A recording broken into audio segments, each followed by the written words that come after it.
I didn't call the police. That's what shocks people when they hear this story.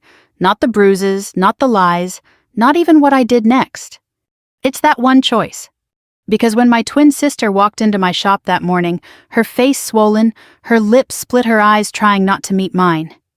Everything in me, every instinct I'd built over years in uniform told me to act fast, act loud, make it official. Instead, I locked the front door. And I listened. My shop sits on a quiet street just outside Dayton, Ohio. Nothing fancy, just a small place where I restore old furniture, sharpen tools, and fix things most people would rather throw away. Folks my age understand the value of repair. You don't toss something just because it's worn. You look at what's still good. You decide if it's worth saving. That morning started like any other. Coffee was still warm on the counter. The radio played some soft country tune I didn't bother to recognize. I had an oak dresser laid out in pieces, sanding one of the drawers smooth. When the bell over the door chimed, I didn't even look up right away. I just said, "Be with you in a minute." No answer. That's what made me turn. She stood just inside the doorway like she wasn't sure she had the right to come in. Same height as me, same build, same face, almost. Except mine had lines from years and sun and discipline.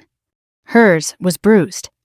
Purple across the cheekbone, yellowing near the jaw, a fresh split on her lip. Her left eye slightly swollen like she'd tried to ice it but hadn't caught it in time.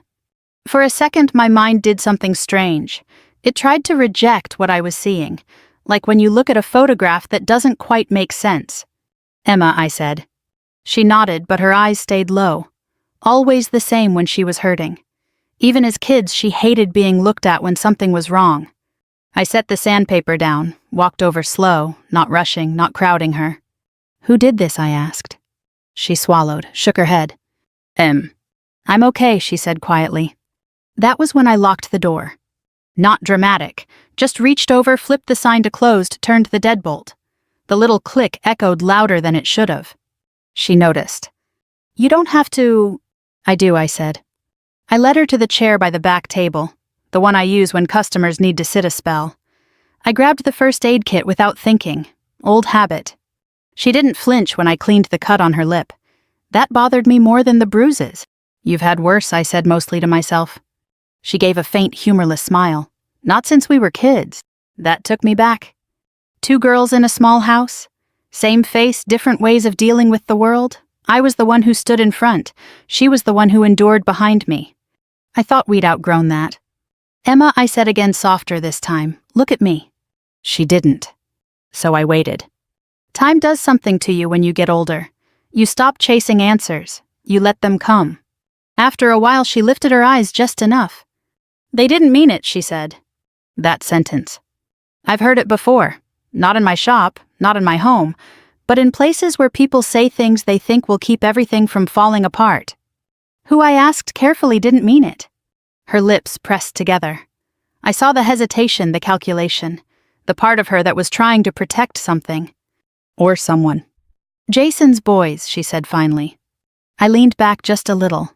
Not because I was surprised. Because I wasn't. Jason, her husband. Widower when she met him. 2 sons, late teens now. I'd met them a handful of times. Polite enough when their father was around.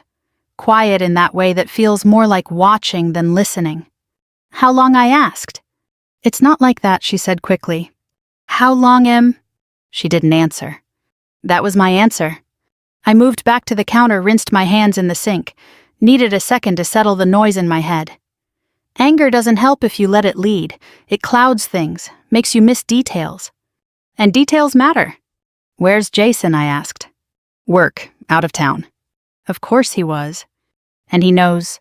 She hesitated again. He thinks, we're just having some issues. I let out a slow breath. Does he know they're putting hands on you? Silence. That told me enough. I turned back to her. Why didn't you call me? She gave a small shrug. You've got your life. I didn't want to. Don't, I said, not harsh, just firm. Don't finish that sentence. Her eyes welled up then, finally. Not dramatic, just quiet tears that sat heavy in the corners. I thought I could handle it, she whispered. That one hurt. Not because she was wrong, but because she was trying to be strong in the wrong direction.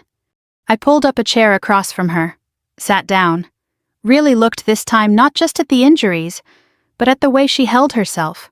Shoulders slightly forward, hands clasped too tight in her lap, the posture of someone trying to make themselves smaller in their own life. "You're not staying there tonight," I said. She shook her head immediately. "I have to. If I don't go back, they'll..." "They'll what?" She didn't answer. Fear has a way of filling in blanks without words. I leaned forward just a bit, lowered my voice. "Listen to me. You're safe here. You can stay as long as you need." She looked at me, then really looked. Same eyes as mine. But where mine had learned to hold steady, hers still carried that old instinct to yield. "It's not that simple," she said. "Nothing ever is." I nodded slowly. "Okay, then help me understand." And for the next hour, she did. Not all at once, not clean, pieces like broken glass you have to pick up carefully. "It started small," she said. "Comments, disrespect, testing boundaries, then pushing them. Then, one night a shove, another night something thrown, apologies that didn't stick. Jason brushing it off. Boys will be boys." Until they weren't. I listened without interrupting, asked questions when needed, let her tell it in her own way. By the end of it, I had a picture. Not complete, but clear enough. I stood up, walked back to the counter, picked up my phone. She watched me, tension snapping back into her shoulders. "You calling the police?" she asked. I looked at the screen. Then I set the phone down. "No," I said. Her brow furrowed. "Why not?" "Because I'd seen what happens when you move too fast without understanding the ground you're stepping on. Because this wasn't just about stopping something. It was about ending it." I turned back to her. "You trust me?" I asked. She hesitated, then nodded. "Good," I said quietly, "because we're going to do this a different way." Her eyes searched mine, uncertain. "What do you mean?" I studied her face, the bruises, the fear, the part of her that still believed she had to go back and endure. And then I said it. "We're going to switch places." She blinked. "What?" "You're getting out of that house," I said. "For a few days, maybe more. And you, I'm going in." The room went very still. "Clara." "No," she said, shaking her head. "You don't understand. I understand enough," I said. And I did. I didn't need to feel what she felt to recognize the pattern. I didn't need to guess what would happen next if nothing changed. I stepped closer, lowered my voice again. "They think they know who they're dealing with," I said. "They don't." She stared at me somewhere between fear and disbelief. "Clara, this isn't like when we were kids." "No," I said, "it's not." And that was exactly why I wasn't going to handle it like we were. I picked up my keys, turned off the radio. The shop fell quiet except for the soft hum of the refrigerator in the corner. Then I looked at her one more time. "You're not going back there," I said. "Not as yourself." I didn't sleep much that night. Not because I was afraid. Because I was thinking. Emma stayed in the spare room above the shop. It's nothing special, just an old bed, a dresser. I restored myself and a window that looks out over the parking lot. But it's quiet, safe. The kind of quiet that lets your mind slow down if you let it. She didn't turn the light off until after midnight. I could see the glow under the door when I passed by on my way to the back. I didn't knock. Some things you don't rush. Instead, I made tea. Chamomile. Something our mother used to make when we were little and one of us had a bad day. I left the mug on the small table outside her door. Didn't say anything. Just let her know she wasn't alone. By morning, the bruises looked worse. That's the thing people don't always realize. Time doesn't soften damage right away, it reveals it. Colors deepen, swelling shifts. What looked manageable the day before starts telling a different story. Emma came downstairs slowly, one hand on the railing. "Morning," I said like nothing was wrong. She nodded. "Morning." I poured her coffee without asking. She used to take it with cream, no sugar. I hadn't forgotten. She noticed. "Still remember," she said quietly. "Some things stick," I replied. We sat across from each other at the small table near the window. For a while, neither of us spoke. Just sipped coffee, listened to the distant sound of a truck passing on the road. Finally, she said, "I kept thinking about what you said." "About switching places." She nodded. "And I don't like it," she admitted. "I didn't expect you to." She set her mug down, fingers lingering around it like she needed the warmth. They'll know, she said, eventually. Maybe I said, but not right away. You think you can just walk in there and pretend to be me? I held her gaze. We're twins, Em. That's not what I mean. I knew. She meant the way we carried ourselves, the way we spoke, the way we reacted. The things that can't be copied just by wearing the same clothes. I'm not trying to be you, I said. I'm trying to see what's really happening in that house. She shook her head. You don't understand them. Then help me, I said. That stopped her. I leaned forward slightly, not pushing, just steady. Tell me everything, I said, not the version you think sounds reasonable, the truth. She hesitated. Then she started talking. She told me about mornings when the boys wouldn't come downstairs until she called them 3 or 4 times. About the way they ignored her, talked over her, dismissed her like she wasn't part of the house. She told me about the first time one of them raised his voice, how it shocked her more than it should have. Jason said they were adjusting, she said. That I needed to be patient. Were you? She gave a small, tired smile. I tried. Then it escalated. Doors slammed, dishes left out on purpose, little acts of defiance that built over time. And then one night, she said, her voice dropping, I told them they couldn't have people over while their dad was gone. I already knew what came next. They laughed, she said, like I was a joke. Her hands tightened around the mug again. One of them, Mark, he stepped closer. Not enough to touch me, just enough to make a point. What point? That I wasn't in charge. I nodded slowly. And the other one? Evan, she said. He just watched. That told me more than anything else she'd said so far. The quiet ones are the ones you have to pay attention to. What happened after that, I asked. She looked down at the table. I backed off, she admitted. I told myself it wasn't worth a fight. And they learned something, I said. She didn't respond. But I could see it in her face. She knew. By the time she finished, I had a clearer picture. Not just of what they'd done, but of how they'd gotten there. This wasn't random. It was a pattern. A slow erosion of boundaries. And once people learn there are no consequences, they keep going. I still think we should call the police, she said after a while. I didn't dismiss it. That's an option, I said.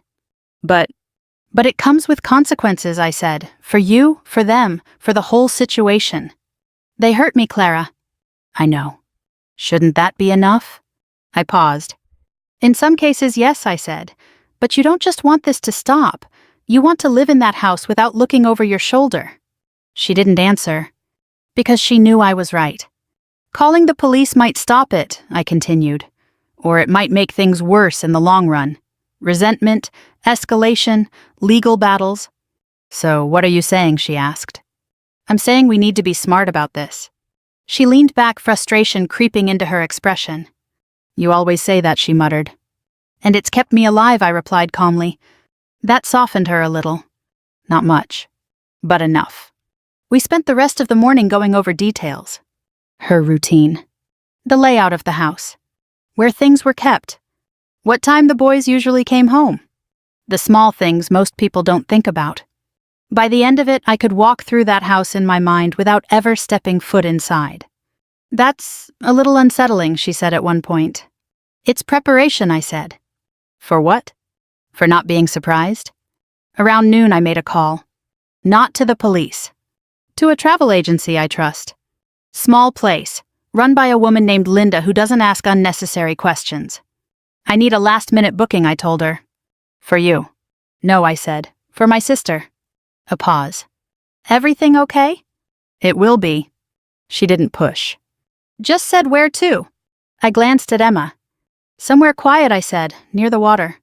When I hung up, Emma was watching me. You already decided, she said. Yes. She stood up, pacing a little. I don't like this, she said again. I know. What if something goes wrong? I met her eyes.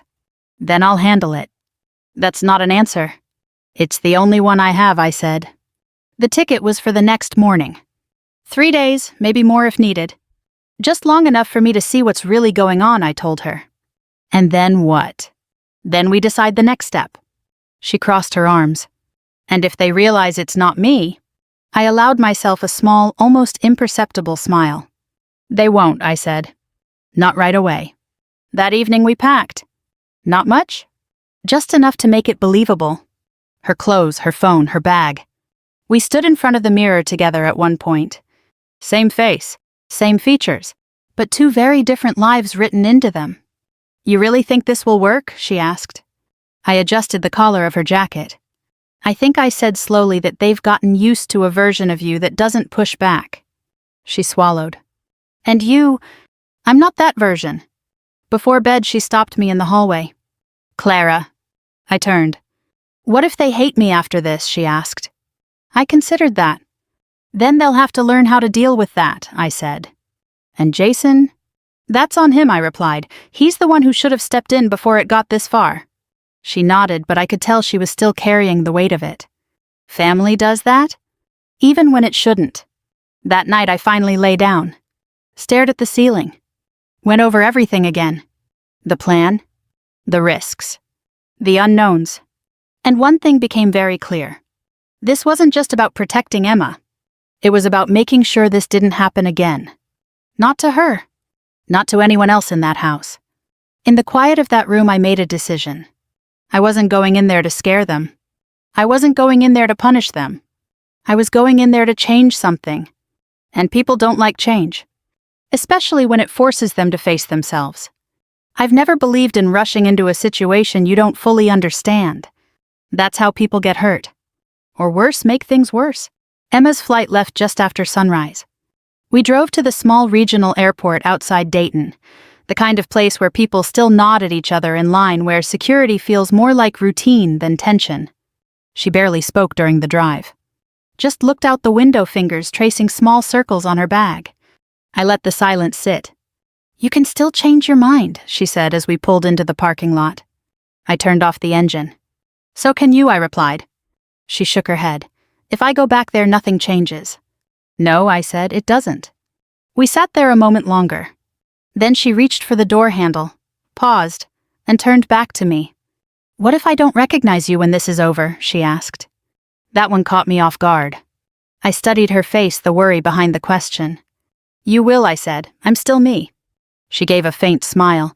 You've always been more than that. I didn't know what to say to that. So I didn't. At the gate, she hugged me. Not quick, not casual. The kind of hug you don't rush because you don't know what the next few days will bring. Be careful, she whispered. I always am, I said. But she pulled back and looked me in the eye. Not like that, she said. Be kind. I held her gaze. I will, I said. And I meant it. I watched her board. Waited until the plane pulled away. Only then did I turn around and head back to the truck. No second thoughts. No hesitation. Just a plan moving forward. The drive to her house took about 40 minutes. Suburban stretch, quiet streets, lawns trimmed just enough to show effort but not perfection. The kind of neighborhood where people wave but don't ask too many questions. I parked a block away. Not because I had to, because I always like to observe first. I walked the rest of the way. Not rushed, not slow. Just present. The house looked exactly like I remembered. 2-story, neutral siding, small porch with a couple of chairs that had seen better days. Nothing about it screamed trouble. That's usually how it is. Trouble doesn't advertise itself. I stood on the sidewalk for a moment, taking it in. Windows closed, no movement inside. Then I walked up to the front door, used the key Emma had given me, and stepped inside. The air felt heavy. Not physically, something quieter than that. Like a place where tension had settled into the walls over time. I closed the door behind me, set my bag down, listened. No voices, no footsteps, just the faint hum of the refrigerator in the kitchen. They weren't home yet. Good. That gave me time. I moved through the house slowly, not snooping, learning. The living room was cluttered, not messy, just careless. Shoes left near the couch, a half-empty soda can on the table, a video game controller sitting on the floor. Small things. But they tell a story. Kitchen next. Dishes in the sink, not many, just enough to show they weren't cleaning up after themselves. Emma's touch was still there, organized cabinets labeled containers, but it was being ignored. I opened the fridge. Food stacked unevenly, takeout boxes shoved to one side. Again, a pattern. Upstairs, I paused at the hallway. 3 doors. Emma's room. The boys' rooms. Bathroom at the end. I stepped into Emma's room first. Clean, orderly, bed made, everything in place. A space she was trying to hold together. Then I checked the other rooms.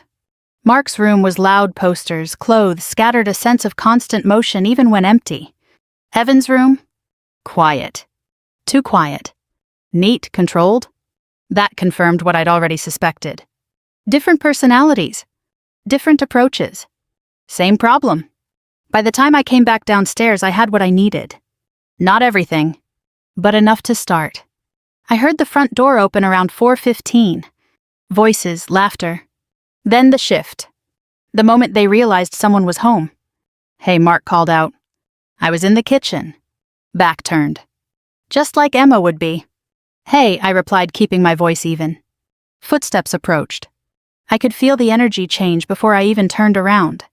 That slight edge. The expectation. The test. I faced them. Mark stood a little taller than I remembered. Leaner. More confidence in his posture, but not the kind that comes from discipline. The other one, Evan, hung back slightly, watching. Always watching. "You're home early," Mark said. "Plans changed," I replied. He shrugged. "Cool."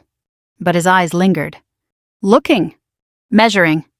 I didn't give him anything to work with. We moved through the motions. Dinner talk, small exchanges. I kept it simple.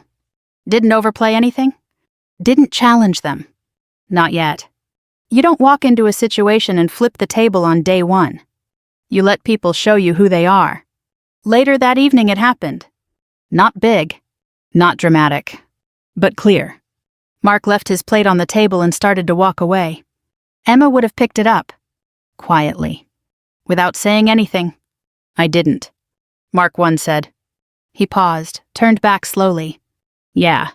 Take care of your plate." A beat. Just a second. But it stretched. He stared at me. Like he was waiting for me to back down. I didn't. Since when he asked. Since now, I said. My tone didn't change. Didn't rise. Just steady. Evan looked up from his phone. Watching. Always watching. Mark smirked. Then, after a moment, he grabbed the plate, walked it to the sink. Didn't say anything else. But I saw it. That flicker. Confusion. Uncertainty. Small wins matter. Not because they're victories. Because they shift expectations. Later that night I heard footsteps in the hallway. One of them pacing. Restless. I didn't move. Didn't react. Just listened. Learning. Lying in bed, I replayed the day. Their reactions. Their posture. The way they tested boundaries. And how quickly things shifted when those boundaries held. It wasn't about force. It never is. It's about consistency. Clarity. And the willingness to stand still when someone expects you to step back. I closed my eyes. Not to sleep. Just to think. This wasn't going to be solved in one moment. It wasn't going to be fixed with one conversation. It was going to take time. Pressure. And the right kind of choices. Down the hall, a door shut. Quiet. Controlled. Evan. I filed that away. Because if Mark was the one pushing forward, Evan was the one deciding how far things could go. And I hadn't seen everything yet. Not even close. By the second day, the house had already begun to change. Not outwardly. The mail still came at the same hour. The dog next door still barked at passing delivery trucks. The evening news still hummed from the living room if one of the boys turned it on and forgot to watch it. But inside that house, something small and important had shifted. They no longer knew what to expect from me. And when people lose the comfort of predicting you, they start making mistakes. I woke before dawn the way I always do. For a few seconds in that gray stillness between sleep and morning, I forgot where I was.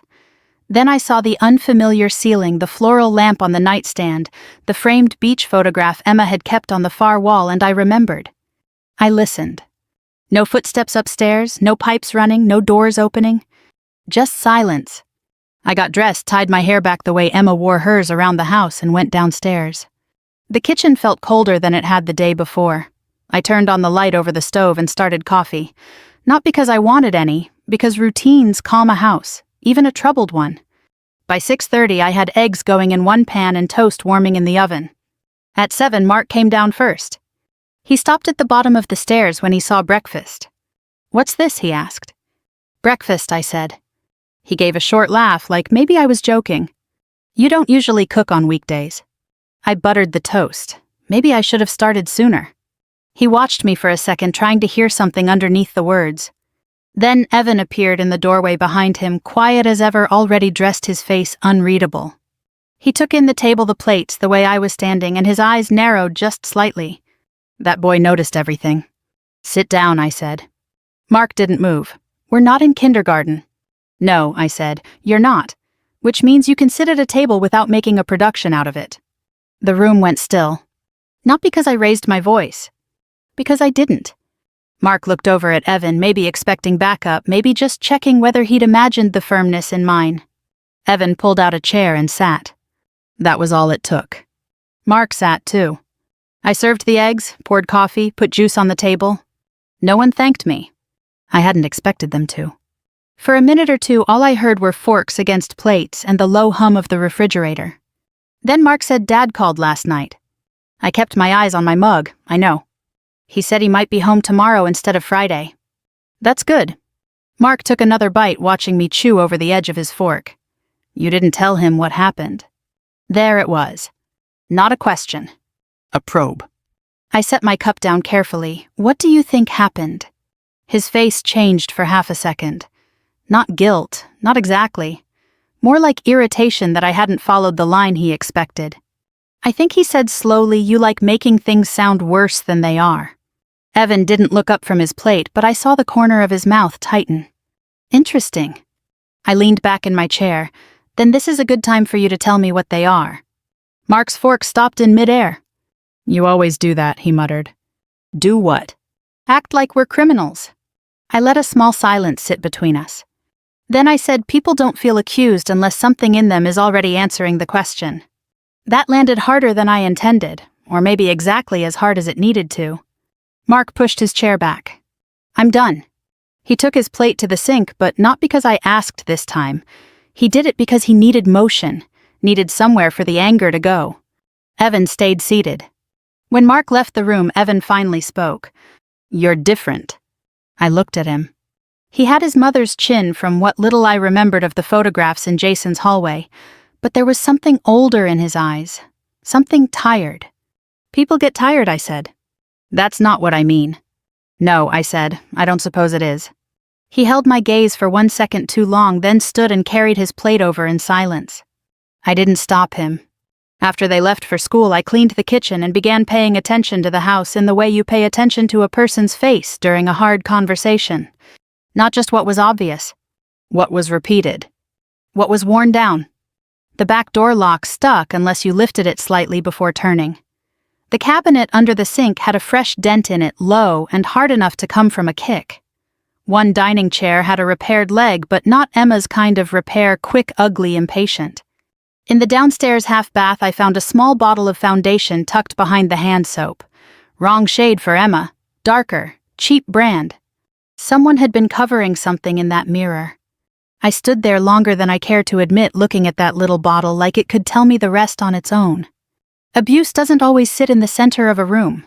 Sometimes it hides in corners and routines and the quiet adjustments people make to get through a day. Around 11, I called Emma from the laundry room where the signal was best. She answered on the second ring. How is it there? I asked. I could hear gulls in the background and the distant rush of water. Quiet, she said. Strange. I slept for 10 hours. Good. A pause. How bad is it? I looked out through the little side window into the backyard. A swing set stood near the fence, old and weather-faded. The seat on one side was cracked. Bad enough, I said, but not hopeless. She let out a breath that sounded like she'd been holding it since the plane took off. Did they know? No, I said, not yet. Another pause. Then quietly, Mark was always easier to read. Evan, I never knew what he was thinking. I'm starting to. That doesn't make me feel better. It shouldn't, I said, not yet. She was silent. Then she asked the question that mattered. Do you still think I should stay away? Yes. That came quicker than I meant it to, but I didn't take it back. Clara. Emma, listen to me. You have spent too long reacting to what happens in that house. Let someone else hold the center for a little while. I heard her swallow. All right, she said. You eat anything? A soft, almost embarrassed laugh. Yes, ma'am. Good. When we hung up, I stood there with the phone still in my hand, listening to the house breathe around me. She was resting for the first time in months. That alone told me I was doing the right thing. The boys came home separately that afternoon. Evan first. He walked in, set his backpack down, and found me in the living room going through a stack of overdue mail and school notices. He stopped in the doorway. You went through my folder. No, I said. This was on the entry table. He stepped closer. You don't usually care about stuff like that. I placed the papers back in a neat pile. Maybe I should have. He looked at me for a long moment. No anger this time, only caution. Then he said, Did Dad say anything to you? About what? About us. There is no us in that question, I said. There's behavior, and there's responsibility. His jaw tightened. You make everything sound like court. I almost smiled at that, only when people keep building cases. He turned away, but not before I saw it. Not fear. Recognition. He was beginning to understand that the old version of this house, the one that let things slide, was gone. Mark arrived 20 minutes later, loud from the start. Backpack dropped in the hallway. Fridge door opened too hard. A muttered curse when he couldn't find the soda he wanted. I waited. He found me in the den. Did you move my stuff? I put the cans in the garage fridge. There's more room. He stared at me. Why would you do that? Because this isn't a gas station cooler. That came out drier than I intended, but it had an effect. He blinked, actually blinked, then gave a short, disbelieving laugh. Okay, so that's where we are now. That depends, I said. Where were you before? He stepped forward, not enough to be a threat, enough to revisit an old habit. The old Emma would have backed up. I didn't move. That changed everything. You could see it in his face. The confusion, the recalculation, the body reading a message the mind hadn't caught up with yet. He was taller, younger, stronger in the way youth mistakes for strength. But he wasn't steadier. And he knew it. You think Dad's gonna back you up? He asked. This isn't about your father. It always is. No, I said quietly. That's been the problem. We stood there like that for a moment. Not a showdown. Something quieter, more important. Then he stepped back first. Not much. Half a step. But enough. He grabbed a soda from the garage fridge and slammed that door instead. Progress often sounds ugly at first. That night after dinner, I sat at the kitchen table with a legal pad and started writing things down. Dates Emma had mentioned, patterns, what I'd observed, questions I still needed answered. Mark passed through once, saw the notebook and slowed. What's that? He asked. Notes. About what? Whatever becomes important later. His face changed. Not because he understood all of it. Because he understood enough. Evan came in behind him and noticed the same thing. He didn't ask, just looked at the page, then at me, then back at the page. He knew records meant memory. And memory meant accountability. That's when I realized the lesson wasn't going to be physical, it was going to be moral. Not in the church bulletin sense. In the old-fashioned sense. Cause, effect, action, consequence. The kind too many people stop teaching once children get big enough to frighten them. Near 10 o'clock, after the house went quiet, I checked the locks and stood in the front hallway with the lights off. Outside, the neighborhood looked peaceful. Porch lamps glowing. A television flickering blue behind a curtain across the street. A dog barking once, then settling. Ordinary American life. That's what struck me most. How close pain can live to ordinary. How often it hides inside routines people assume are safe. I touched the deadbolt and thought about Emma arriving at my shop with that split lip and those lowered eyes. Then I thought about the boys upstairs. They were not monsters. That would have been easier. Monsters excuse us from responsibility. Monsters belong in stories. Boys belong to families, schools, neighborhoods, fathers who should have seen more, and women who should never have been left alone to absorb what others refused to name. No, they were not monsters. But they were dangerous. And danger left uncorrected grows bold. I turned off the hallway lamp and headed upstairs. Tomorrow Jason would come home. Tomorrow the house would have to hear the truth out loud. And once that started, none of us would get to pretend anymore. The next morning I didn't change a thing about my routine. Coffee at 6. Windows cracked open just enough to let in the cool air. The newspaper folded beside my plate even though I only skimmed the headlines. The same rhythm as the day before. Consistency matters. It tells people you're not reacting, you're establishing. Jason was due back around noon. Neither of the boys mentioned it, but I could feel it in the way they moved through the house. Mark louder than usual, doors opening and closing with just a little more force. Evan quieter, almost absent, like he was saving his attention for something later. I didn't bring it up. I let the day unfold. By 10:30, I had already cleaned the kitchen, sorted the stack of mail, and set a pot of soup on the stove. Something simple, familiar, the kind of thing Emma might make on a weekday. At 11, I sat down at the table with my notebook. Dates. Observations. Patterns. I didn't write opinions, just facts. That's something I learned a long time ago. You separate what you feel from what you can prove. Otherwise, you end up arguing instead of resolving. The front door opened at 11:52. Earlier than expected. Mark came down the stairs first, like he'd been waiting for the sound. "Dad's home," he called out. I didn't answer right away. I let Jason step into the kitchen on his own terms. He looked tired. Travel does that. Shirt-wrinkled tie loosened the weight of responsibility sitting heavy on his shoulders. But there was something else in his expression. Relief. Like coming home meant things would settle. He saw me at the table. "Hey," he said, offering a quick smile. "Didn't expect you to be home this early." "I've been here," I replied. He paused just slightly. Something in my tone didn't match what he expected. "Everything okay?" he asked. "That depends," I said. Mark leaned against the doorway, arms crossed, watching. Evan stood behind him, quieter but just as focused. Jason looked between us, the smile fading. "What's going on?" he asked. I closed the notebook. Not slammed, not dramatic. Just finished with it. "Sit down," I said. He hesitated. "Clara?" "Sit down, Jason." I used his name on purpose. Emma wouldn't have. That caught him. He pulled out a chair slowly and sat. For a moment, no one spoke. The house felt tight, like it was holding its breath. I folded my hands on the table. "We need to talk," I said.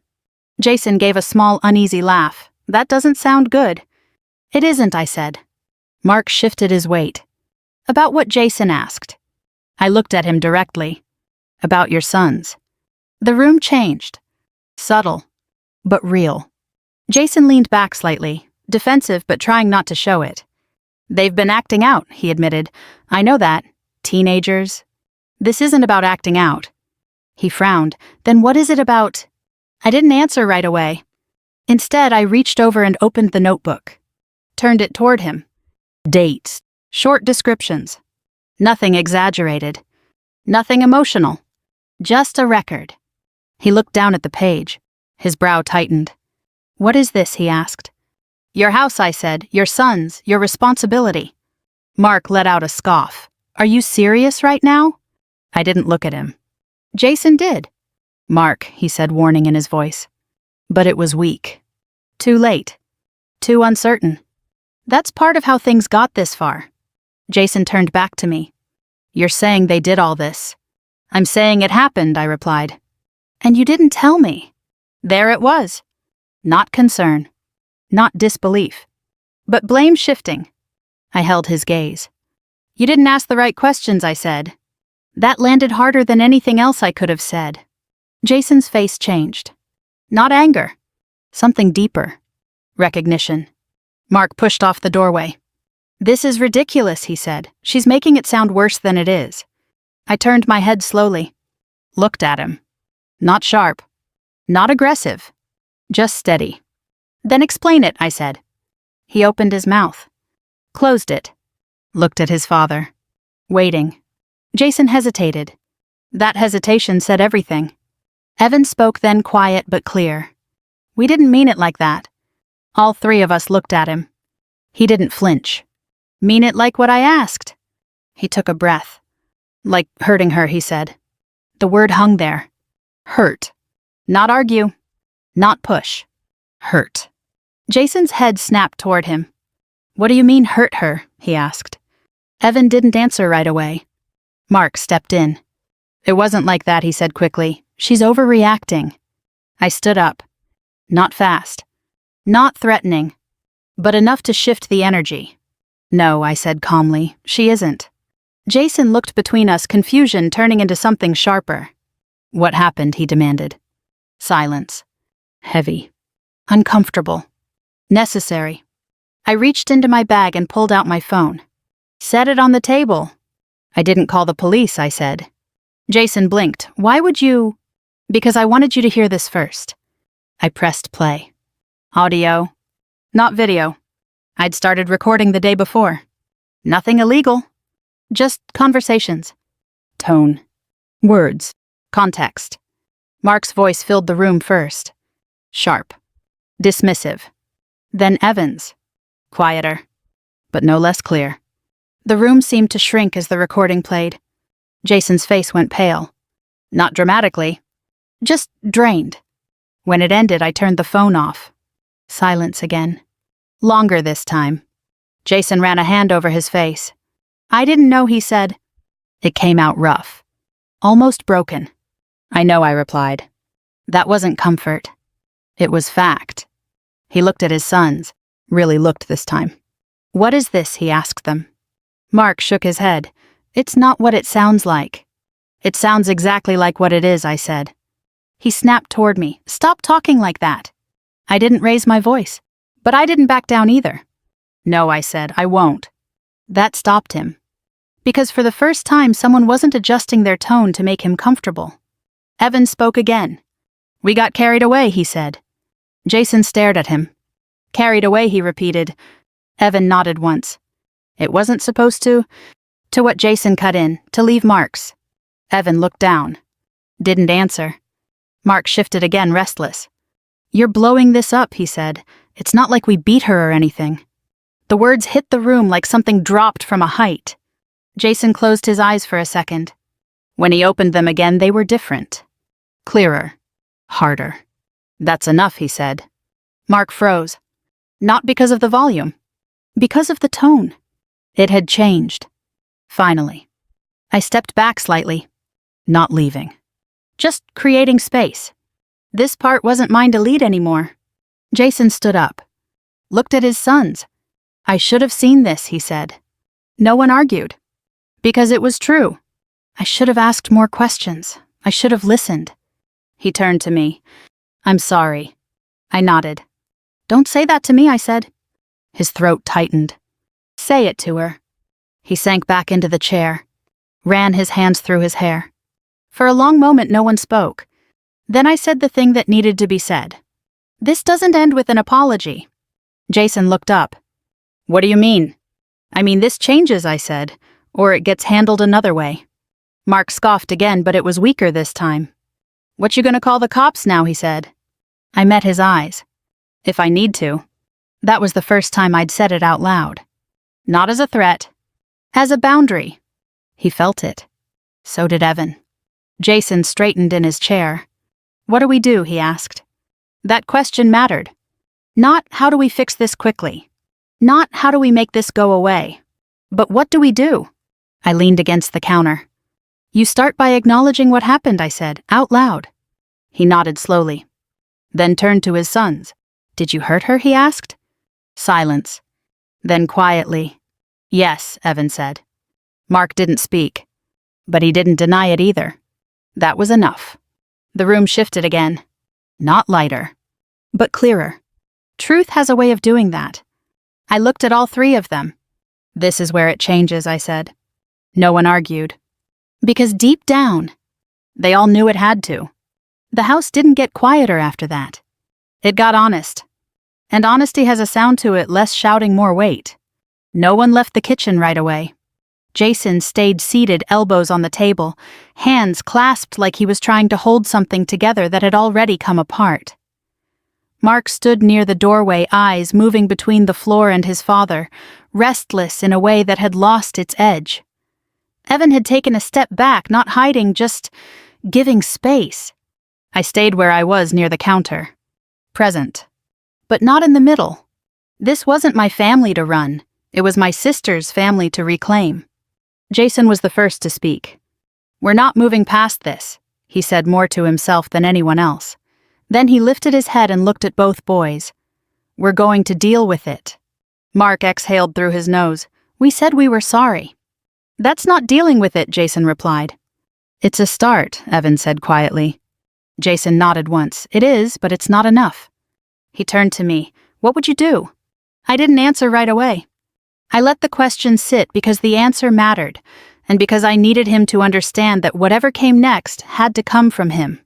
First, I said, "You separate the behavior from the excuses." Mark frowned. "What does that even mean?" "It means you don't get to hide behind phrases like, 'we didn't mean it,' or 'it wasn't that bad,'" I said. "You look at what happened and you call it what it is." Silence. Jason nodded slowly. "All right." He looked at his sons again. "What you did was wrong. It crossed a line. More than one." Mark shifted. Jason held up a hand. "Let me finish." "That was new." Mark noticed it. So did Evan. "You disrespected her," Jason continued. "You ignored her. And then you put your hands on her. That doesn't happen in this house. Not again." The words were simple, but the tone behind them had changed. It wasn't tired. It wasn't uncertain. It was steady. And for the first time since I'd walked into that house, it came from the right place. Evan spoke first. "What do you want us to do?" he asked. That question again. Different voice. Same weight. Jason looked at me once, then back at them. "We start by being honest," he said. "With ourselves, with her, with each other." Mark crossed his arms. "So what, we just sit around talking about our feelings now?" Jason didn't flinch. "If that's what it takes, yes." Mark let out a short laugh, but there wasn't much humor in it. "This is stupid," he muttered. I stepped forward just enough to be heard. "It feels stupid when you're not used to it," I said. "That doesn't make it wrong." He looked at me, irritation flashing again, but it didn't stick the way it had before. Because now his father was in the room holding the line. We moved to the living room. Not because it was more comfortable. Because it was where people usually avoid conversations like this. I wanted that space to mean something different. Jason sat in the armchair. The boys took the couch. I stayed off to the side, leaning against the wall. Not part of the circle. But not outside it either. "What happened didn't start yesterday," Jason said. "And it doesn't end today." No one interrupted him. "That means we're going to need help," he continued. Mark's head snapped up. "What kind of help?" "Professional," Jason said. "Family counseling." Mark shook his head immediately. "No way." "That's not optional," Jason replied. Evan looked at his brother, then back at his father. "Why?" Jason leaned forward. "Because I missed things I shouldn't have missed. And you two went further than you should have gone. We don't fix that by pretending we can handle it on our own." Evan nodded slowly. Mark didn't. "I'm not sitting in a room with some stranger talking about this," he said. "You will," Jason said. The firmness in his voice didn't leave room for argument. Mark saw that. And for the first time, he didn't push back right away. I watched them carefully. Not just what they said. How they held themselves. Mark's shoulders were still tight, still ready to resist, but there was something else there now. Uncertainty. Evan, on the other hand, was already adjusting, listening, processing. Different approaches. Same moment. After a while, Jason stood. "I need to call her," he said. He didn't say Emma's name. He didn't have to. He walked into the kitchen, phone already in his hand. The boys stayed where they were. Mark leaned forward, elbows on his knees, staring at the floor. Evan leaned back, arms resting at his sides, eyes on the ceiling. Neither of them spoke. I didn't break the silence. From the kitchen, I could hear Jason's voice. Low. Careful. Not defensive. Not dismissive. Just honest. That was new. That mattered. When he came back, his face looked different. Still tired. Still heavy. But clearer. "She's coming home tomorrow," he said. Mark looked up. Already. Jason nodded. "She needs to see this for herself, not hear it secondhand." Evan sat up straighter. "What if she doesn't want to come back?" Jason paused. That question hadn't crossed his mind. I could see it. If that's the case, he said slowly, then we deal with that too. Not perfect, but better. I pushed off the wall. It doesn't end with her walking through that door, I said. Jason looked at me. I know. Good, I said. Mark glanced between us. You keep saying that like there's more. There is, I replied.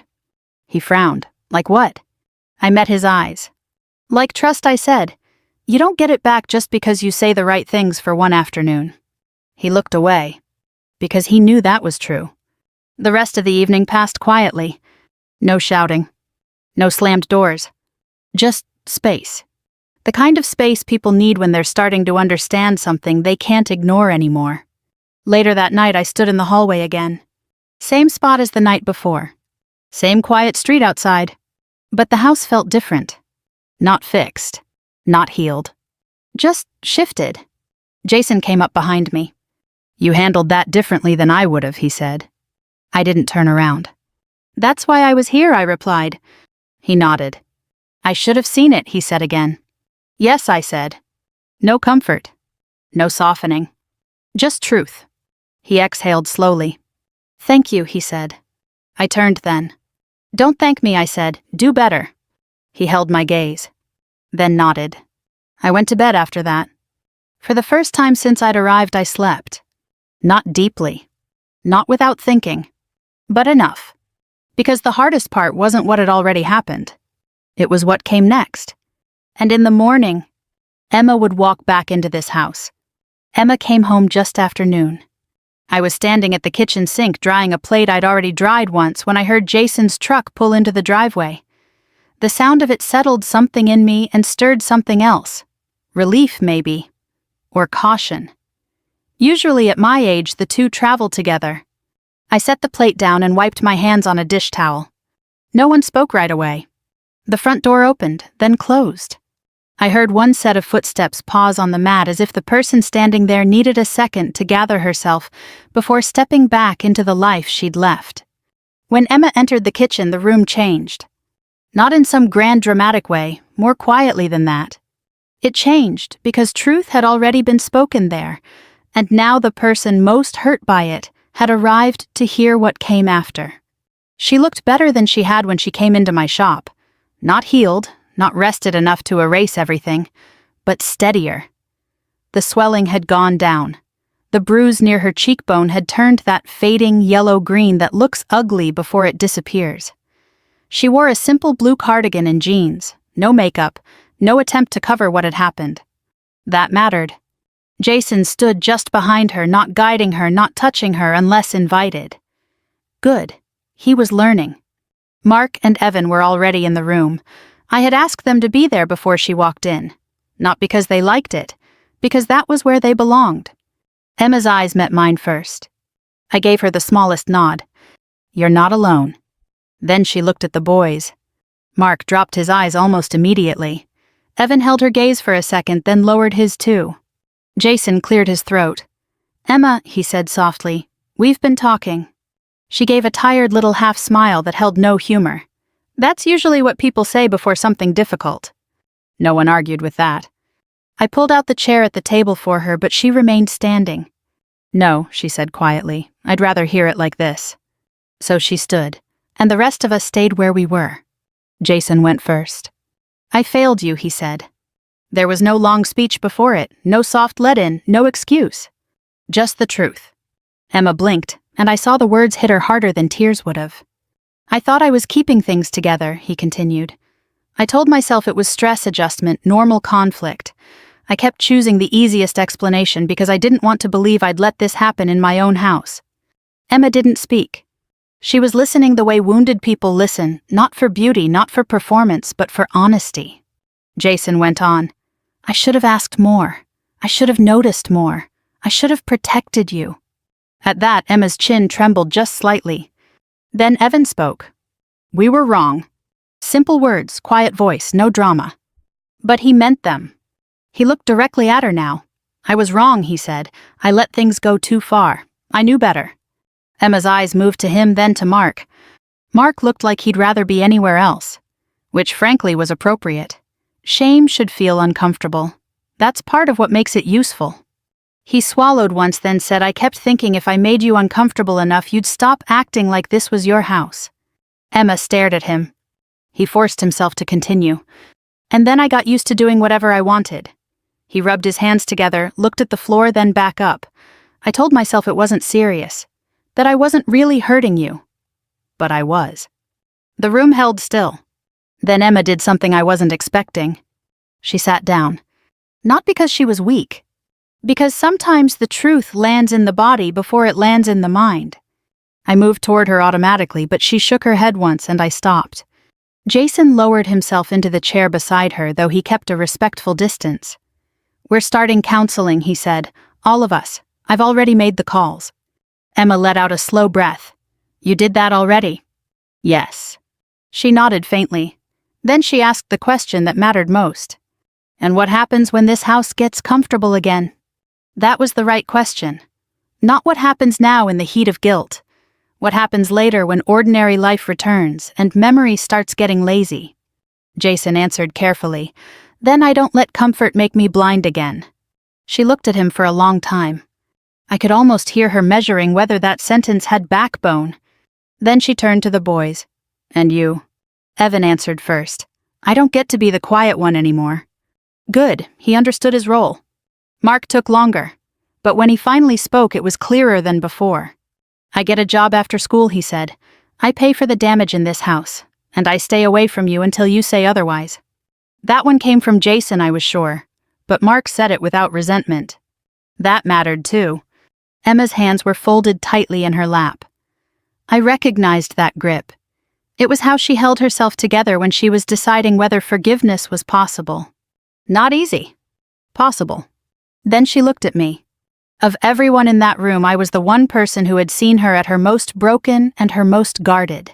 She didn't need permission from me, but maybe she needed confirmation that she wasn't imagining the shift. I said only this: you don't owe anyone quick forgiveness. Her eyes filled, not with helpless tears, with relieved ones. Jason bowed his head. Mark wiped his palms on his jeans. Evan sat, still listening. And Emma, after a long silence, said, I'm not ready to act like everything's fine.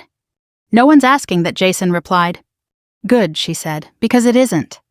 Then after another pause, she added, but I'm willing to see whether this family can become honest. That was not a grand reunion. It was better. It was real. The rest of the afternoon passed in that same spirit, quiet, plain-spoken, unsentimental. Jason showed Emma the counseling appointment times. The boys carried their own dishes to the sink without being asked. Mark apologized for the dent in the cabinet. Evan admitted he had seen more than he had ever spoken about. Every truth seemed small by itself.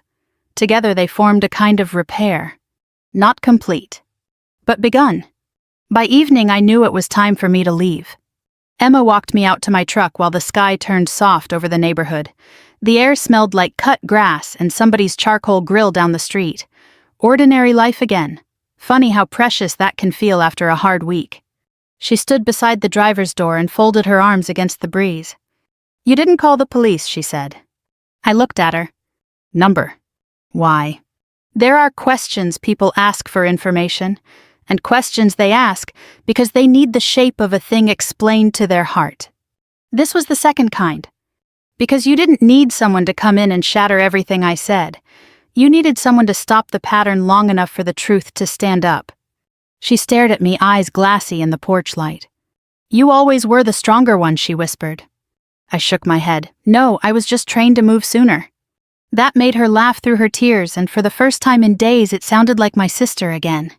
She hugged me then, tight, steady, not like someone falling apart. Like someone coming back together. When I pulled away, I looked once toward the house. Jason stood at the screen door. The boys were behind him, quieter than I'd ever seen them. Not fixed, but changed enough to know what they had nearly become. That is the thing I hope people remember from this story. Silence doesn't keep peace. It only rents the room to trouble. Real love has boundaries. Real families tell the truth even when it costs them comfort. And real strength is not always loud. Sometimes it is simply the courage to say no more and mean it. If this story stayed with you, I hope it gave you something worth carrying, maybe a memory, maybe a warning, maybe even a little hope. And if you've ever seen someone suffering quietly, don't look away. Speak, reach out, stand near them. It matters more than people know. And if stories like this mean something to you, share your thoughts, pass it along to someone who may need it, and stay with us for more stories about dignity, family, and second chances.